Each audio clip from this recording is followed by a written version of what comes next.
சத்குரு, நான் ஈஷா யோகா வகுப்புக்கு வாலண்டியரிங் வரும்போது என்னோட எனர்ஜி ரொம்ப அதிகமா இருக்கு. அதுவே நான் வீட்ல பாத்திரங்கள வாஷ் பண்ணும்போது, அதே அளவு எனர்ஜி நான் உணர்றதில்ல. என் வீடு, என் வேலை எல்லாத்தையும் எப்படி ஆஷ்ரம் மாதிரி மாத்துறது? நீங்க எல்லாத்தையுமே என்கிட்ட குடுத்துடணும். நிஜமா. எப்படியும் நான் தினமும் உங்க வீட்டுக்கு வந்து சாப்பிட போறதில்ல. ஆனா மனசளவுல நீங்க அத குடுத்துடணும். ஏன்னா நீங்க இங்க ஒரு அர்ப்பணிப்பா இத பண்றீங்க. அது ரொம்ப அழகான விஷயம். அங்க நீங்க ஒரு சுமையா நினைச்சு பண்றீங்க. அது ரொம்ப அசிங்கமான விஷயம். 2ம் ஒரே வேலை தான், ஒரே ஆளு தான். இல்லையா? அதே பாத்திரம், அதே வேலை.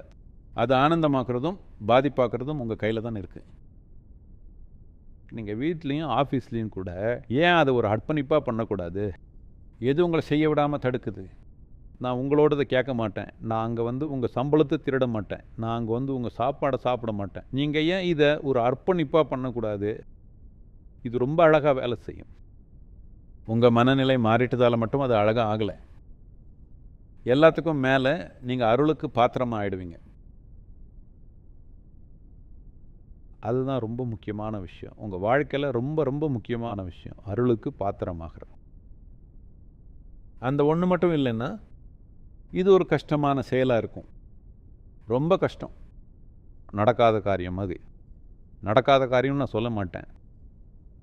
ஆனால் கொடுமையான பயணமாக இருக்கும்.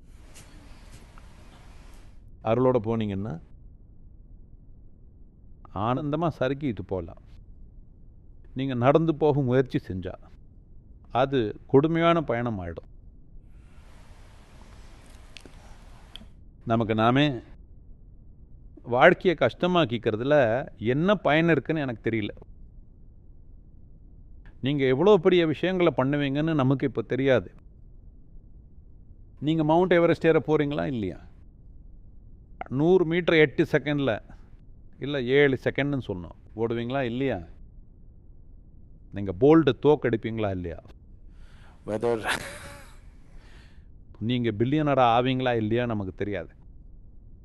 ஆனால் வாழ்க்கை உங்களுக்கு இனிப்பான அனுபவமாக இருக்கணுங்கிற இந்த ஒரு விஷயத்துக்கு நீங்கள் தகுதியானவங்க தான். இந்த ஒரு விஷயம் உங்களுக்கு நடக்கணும். இந்த ஒரு விஷயத்துக்கு எல்லா மனிதர்களுமே தகுதியானவங்க தான். அப்படி தானே?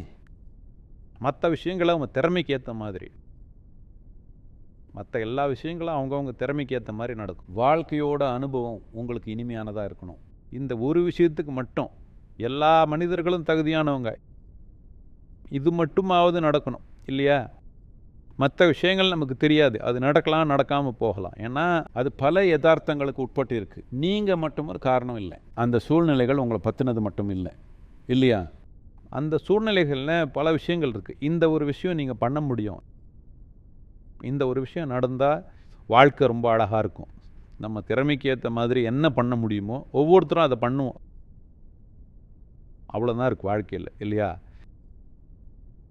ஆனால் இந்த ஒரு விஷயம் கண்டிப்பாக நடக்கணும். அதனால் நீங்கள் எப்போதுமே ஒரு வாலண்டியராக இருக்கணும்.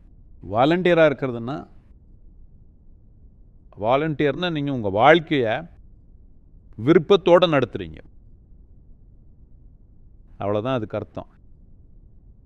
இப்போது நான் ஒரு வாலண்டியர்னு சொன்னால் நீங்கள் செய்கிறது எல்லாத்தையும் விருப்பத்தோடு செய்கிறீங்கன்னு அர்த்தம். அவங்கக்கிட்ட இருக்கிற சாய்ஸ் இவ்வளோ தான். உங்கள் வாழ்க்கையை ஒன்று விருப்பத்தோடு நடத்தலாம், இல்லை விருப்பம் இல்லாமல் நடத்தலாம். நீங்கள் விருப்பத்தோடு செஞ்சால் அது ஒரு அன்பான உறவாகிடும். நீங்கள் விருப்பம் இல்லாமல் செஞ்சால் அது அசிங்கமானதாகிடும்.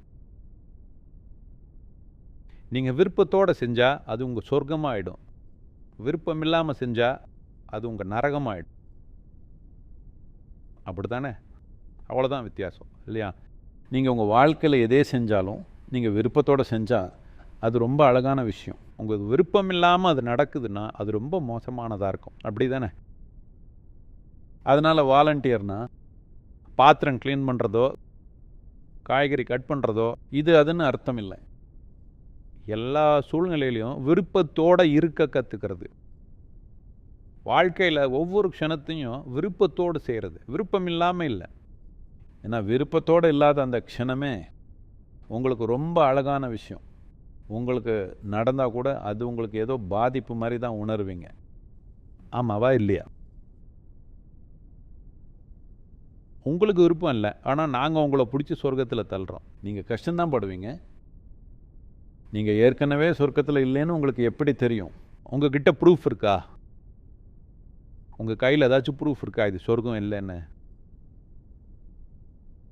அப்புறம் நீங்கள் விருப்பத்தோடு இல்லாததால் சொர்க்கம் கூட அசிங்கமாக இருக்குது. நீங்கள் விருப்பத்தோடு இருந்தால் இது ரொம்ப அழகாக இருக்கும். நீங்கள் விருப்பத்தோடு இருந்தால் மட்டும்தான் நீங்கள் அருளுக்கு பாத்திரமாக ஆவீங்க. அப்படி இல்லைன்னா ஒவ்வொரு அடியையும் நீங்கள் கஷ்டப்பட்டு எடுத்து வைக்கணும். அது ஈஸி இல்லை.